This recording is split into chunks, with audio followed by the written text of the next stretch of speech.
Ngayong araw guys, may mga espesyal na buwisita ako dito. Kaya din ako nagpadugay-dugay. Bumili na ako ng mga nukos at napakaraming saang at iba't ibang klase ng kinasun at ipapatilaw natin sa kanila at sinugban namin dito sa napakagandang beach namin. At may kakaibang style pa nga sa pagtimpla ng kinilaw at for sure na mabubungkag na naman ang mga baho nito. Kaya samahan nyo kami.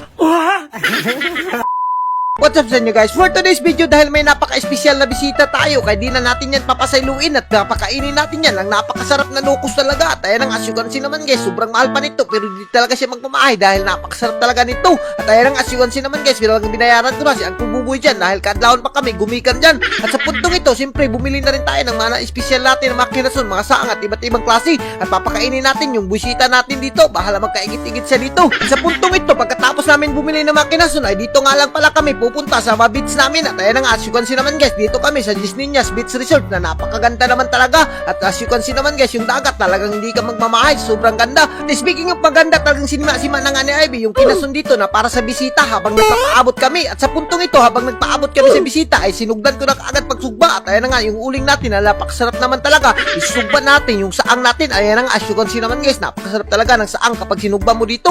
At ipapatilaw natin to sa mga special child natin, ay special na mga bisita pala. Alam nyo ba guys, yung bisita natin ay hindi pa nakatilaw ng sipod sa buong buhay nila dahil nasa bukid lang sila nakatira. At speaking of bisita, talagang lumating na nga yung bisita namin na si Tanli TV na talagang natatagawan siya. At ayan ang asyugansi naman guys, nagpabuang-buang na kagad siya. Tarong ko lagi na ako. Gaya na.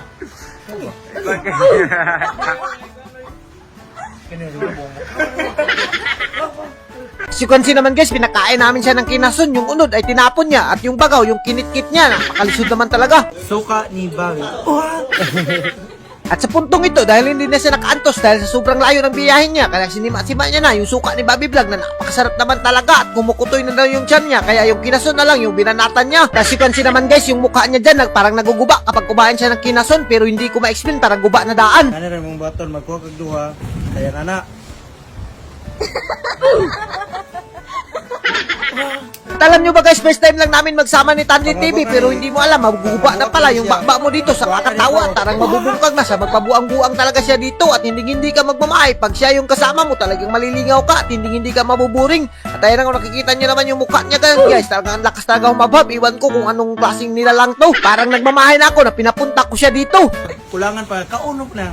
At sa puntong ito, initsa ko na nga yung suka ko dito dahil ibibigay ko muna sa kanya yung kapangyarihan ko na magtimpla ng kinilaw. At ayun na nga, as you can see naman guys, pinasagdan ko sila at napakagaling naman talaga to magtimpla at may ibang version pa sa pagtimpla ng kinilaw at ibubutang pa sa ilok yung mga agrio dito na napakasarap naman talaga. Iwan ko kung bakit, taga-India siguro to dahil mikos-mikos na yung agrio sa ilok niya bago niya ibutang sa kinilaw. At totoo nga pala yung istorya niya na napakasarap din pala talaga. Super wow. Napakasarap talaga. Wow. Super wow. Asin. At as you can see naman guys, pati pagbutang ng asin niya dito, iwan ko ba kung si Salt Beto o parang na-paralyze na yung kamay niya dito sa kakatimpla. At ayun ang as you can see naman guys, talagang tinilawan niya at parang naguba yung mukha niya dito sa sobrang sarap daw ng kinilaw na nukos at sobrang presko pa at hindi magmamahay. At speaking of nukos, talagang ginirahan na namin yung sinugba na namin na nukos at hiniwa ko na dito na napakasarap naman talaga. At ayun ang as you can see naman guys, napakalambot talagang nukos dahil barawan yan at medyo mamahalin yan na pinatilaw ko sa mga buwisita ko rito na napakasarap naman talaga. At ayun ang as you can see naman guys, minaspasan ko na nga at meron kaming maaninika dito at iba't ibang klase ng shell at may mga kinilaw pa kami dito na napakasarap naman talaga. At para hindi magmamahay yung bisita natin dito, magbubudol fight lang tayo sa pagkain. At sa puntong ito ay pinaampu na nga namin si Tanli at hindi ko alam, kahit magpabuang-buang siya, magaling rin pala siya mag-ampu at medyo nakaka-bless talaga kapag siya yung nag-ampu. At sa puntong ito talagang sinimulan na namin yung mga pagkain namin dito at ang lakas naman talaga humabhab ni Tanli at parang nagmamahay na talaga ako na pinapunta ko siya dito at parang nauubos na yung pagkain namin dito at parang naaalasan niya na si Ivy sa sobrang lakas na humabhab at talagang di na pinasailo yung bahaw at talagang binungkang niya na. At ayun nga, sa puntong ito nagkurus-kurus na nga yung mga kamot namin dito at siyempre di rin tayo magpapahuli at pati si Ivy talagang binirahan niya na yung kinason at pati sila Ma'am Ani at pati yung bana niya ay lakas talaga humabhab rin. At ayun nga, kung nakikita nyo naman guys, parang nabubungkag na yung bahaw. At as you can see naman guys, habang kumakain kami dito ay parang iba yung kinakain ni Tanli dito at parang nakatingin siya sa Ivy at baka mawawalog po talaga to kapag nakatingin to kay Ivy at magpabuang-buang to sa akin. At sa puntong ito ay nagulat ako kay Tanli dahil iba yung kinakain niya. Yan, magsudan taloy. At as you can see naman guys, parang nahuhurot na talaga yung bilib ko dito kay Tanli at dinosaur na yung inuulam niya.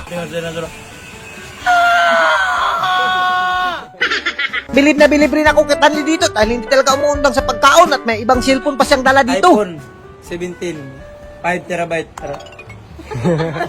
I love you. At sa puntong ito, pagkatapos namin kumain na nagchismisan kami dito at mag-chat-chat at sobrang lingaw talaga kami dito kapag si Tanli yung kasama namin dito at magpabuwang-buwang. Kaon magitagbaho nga panos-panos na. Kana pa ba mo nga init-init pa. Wah! Alam nyo ba guys, ganitong mga kasama ay talagang hindi ka mabuboring at hindi ka talaga magmamahay dito dahil sobrang kulit at napakasaya naman talaga kasama. Mato sila, maghahapit na nagbayugan. Pagdali. Pag di ta maggubot ka ron, di ta magkuhan. Pag impake na kay kuhaon ti ka. Di ka magsig.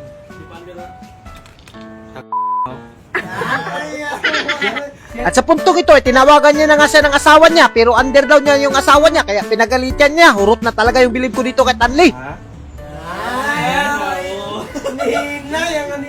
At sa puntong ito ay nagbabay na nga kami at talagang namimiss ko talaga kaagad si Tanli dito kahit ngayon lang araw kami nagkasama. At hanggang dito na lang kami at kung nalilingaw ka sa video namin ay huwag mo nang kalimutan i-like and i-share para mas marami pa tayong lingaw. Thank you and God bless you all. Mabuhay kayo hanggat gusto nyo.